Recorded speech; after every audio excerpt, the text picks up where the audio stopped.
What's up, everybody? I'm Tara Wellman, and this is the much-anticipated return of bird seeds. Is it actually much anticipated?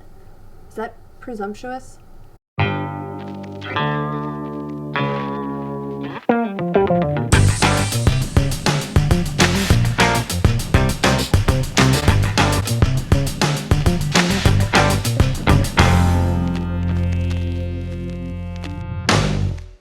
What's up, everybody? I am Tara Wellman, and this is Bird Seeds, and yeah, it's been a minute. See, I was on a roll before the All-Star break, getting new shows out every week, having guests on the show, and then, well, much like the 2016 St. Louis Cardinals, I just couldn't capitalize on the momentum. Bazinga. So, here we are. Honestly, the reason that I haven't put together a show in a while is mostly because I feel like it would just be saying the same thing over and over and over and over and over and over and over and over again. You get the idea. Same song, different verse. Nothing really changes. Well, nothing except every other team the Cardinals are trying to chase down. They all changed. They all got better.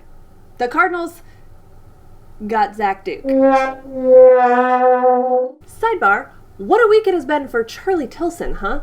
Arguably the best center fielder in the Cardinals organization, stuck in AAA, gets traded to the White Sox, then called up, makes his big league debut, gets a hit in his first at-bat, then tears his hamstring making a play in center field. Like, what? But really, Charlie Tilson is a good dude, good ball player. White Sox fans, treat him kindly.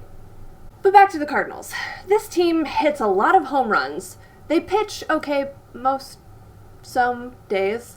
They field like a little league team, and their running game looks a lot like kids run the bases day. Mike Matheny still overthinks his bullpen strategy, and John Mozeliak now says the roster flexibility he created might not actually be working. And yet this team is still right in the mix for a wildcard berth. They beat Noah Syndergaard and Jose Fernandez in the same week, and then lost 2 of 3 to the Reds, who are bad at baseball. It doesn't make any sense. And because of that, I can't quite figure out what to say. So rather than me just grasping at straws to put together 10 minutes of mostly coherent commentary, I asked you to ask me some questions. So we'll go from there. First question I got says this: write something positive. I know things aren't going well, but I'm tired of the negativity. Well, first of all, it's a video. So look, I get being annoyed by the constant criticism and all the negative Nancys out there in the Twitterverse, and let's be honest, we are one spoiled fan base when a year where the Cardinals might still make the playoffs is considered a failure. But, really, these Cardinals are so good at squashing positivity with some pretty bad baseball. So, something positive. Well, Carlos Martinez is good. Matt Carpenter's coming back, and Busch Stadium is still really pretty. Next, talk about the roster flexibility and the effect it has on the stability of this team, the effects of a different lineup each day. Okay, so first of all, flexibility is not a bad thing. It does, however, complicate the usage of a roster that's very loosely defined anyway. I keep using this puzzle analogy, but I think it makes a lot of sense. To me, this team is like a collection of puzzle pieces that someone threw into the same box, but they're not all from the same puzzle. Great pieces, but making them fit together is a different story. And with a manager who doesn't have the experience or maybe the know-how of just being able to say, forget the puzzle, let's create a whole new picture, well, then you just have a bunch of mismatched pieces that don't make sense. So you get lineup changes on the daily because of having to play matchups. You get an infield and an outfield, for that matter, that's constantly fluctuating based on who has the hot hand at the plate. And then you have roles that change that aren't clearly defined, which creates players who are confused or frustrated. I think much of this could have been avoided if Randall Grichuk and Colton Wong had lived up to expectations this season, but they didn't. Some guys stepped up, others fell back. And in order to make the most of this roster, it has to be fluid. But I'm not sure if that kind of fluidity can actually make for a successful, consistent team. Plus, if I'm the GM of a team with a manager who tends to overthink everything, I definitely don't want to design a roster that can be easily overmanaged. Still, I think the biggest problem is core pieces not playing like core pieces. Moving on. Eugene. Like just the guy. Talk about the guy? Because, I mean, he's kind of the coolest guy ever. Seriously, though, the obsession with Eugene, the translator for Seungwon-oh, is fascinating to me, and I'm just as obsessed. I think it's because he has a job that every baseball fan would die for. He hangs out with major league players all day, travels with the team, stays in the bullpen or in the dugout during the game, goes to the mound when Oh needs a visit from the pitching coach. The guy's a legend, and I want him on this show. Make that happen, Internet. Next, two-part question here. How much do we hate Andrew Cashner? And are there any moves Mo can make in August to idiot-proof the lineup? Okay, first of all, Cashner. He's a tough guy.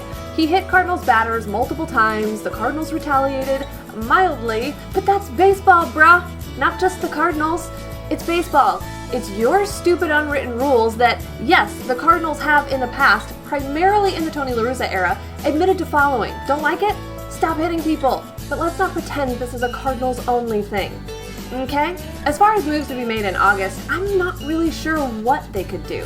I think we'll see Luke Weaver at some point. Yes, before Alex Reyes. And getting Matt Carpenter back will help eliminate some of the inconsistency in the lineup. But this roster, like I said, by design, requires movement. Movement isn't really a good thing for Mike Matheny to have to play with. Too many infielders, too few trustworthy relievers, and an entire roster that forgets how to play defense. It's not a one-move fix. And then there's this. List the ways the Cards season can go more wrong than it really has. Go apocalyptic. How about no? Not because I can't think of a few things, but because of, well, this. Wait, what if it works in reverse? Like if I say right now that Aledmus Diaz is done for the year, does he then become the postseason MVP? Or how about a hot take on Matt Holliday? Like he's only ever going to hit into double plays for the rest of his career.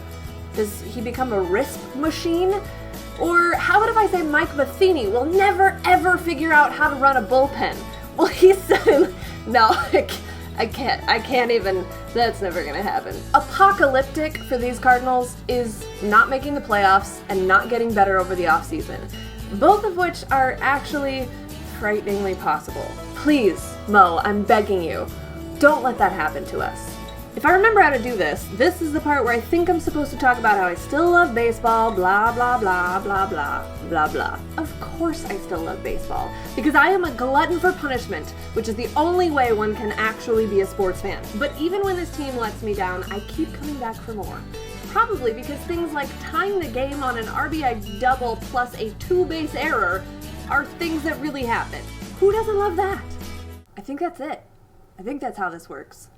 Be better, Cardinals. Eugene? Call me. We'll make this happen. And I'll see you next time on Birdseeds.